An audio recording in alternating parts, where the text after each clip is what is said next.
আসসালামু আলাইকুম, সবাই কেমন আছেন? গতকাল আমাদের এখানে প্রায় 1.5 থেকে 2 ঘন্টা 2 ঘন্টা প্রচুর বৃষ্টি হয়েছিল, যার কারণে রাস্তায় পানি জমে গেছিল। তো সেই অবস্থায় বাইরে আসলাম আমি আর আমার মা। এখানে কুরিয়ার সার্ভিসে আসছিলাম। আমাদের কিছু আম অর্ডার করা হয়েছিল, সে আমগুলো নিতে। তো আম অর্ডার করছিলাম অনেক দিন আগে, তো অর্ডার করা আমগুলো আসতে বেশ লেট করছে।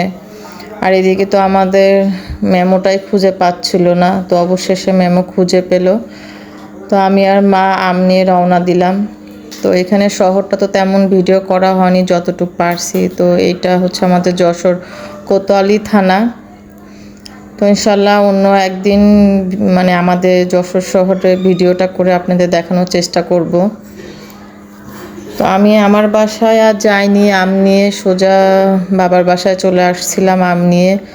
ভাবছি যে বাবার বাসায় আম রেখে কিছু আম আমার জন্য আমি নিয়ে আসবো, এত আম তো আর একা খাওয়া সম্ভব না।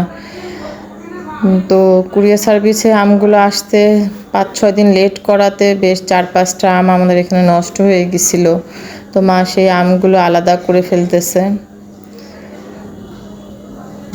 আর বাকি যে আমগুলো ছিল, মাশাআল্লাহ আমগুলো সবগুলোই ভালো ছিল। তো আমি কিছু আম নিয়ে বাসায় চলে আসছিলাম।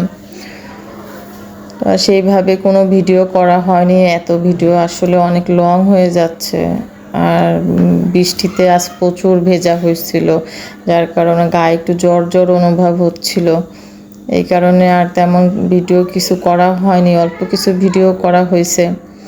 তো এইটাই আমের মধ্যে সবচেয়ে বিগ সাইজের আম ছিল। তো মা এই আমটা মেয়েকে দিয়ে দিচ্ছিল, বলছিল বাসায় কে যেন মেয়েকে কেটে দেই।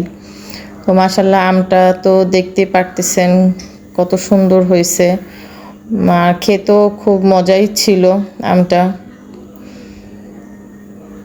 তো বেশি পাকলে তো আবার আমার মেয়ে খাইতে চায় না বলে হালকা হালকা যখন একটু কাঁচা কাঁচা ভাব থাকে তখনই কেটে দেওয়ার চেষ্টা করি। তো মাশাল্লাহ আমগুলো অনেক সুন্দর ছিল। তো অর্ডার করা আমগুলো বেশ ভালোই হয়েছে।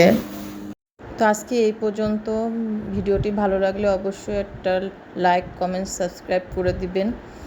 আর এখানে আমি কিছু বেঁচে থাকা আম, পাকা আম দিয়েও আমি একটু জুস করে নিচ্ছিলাম।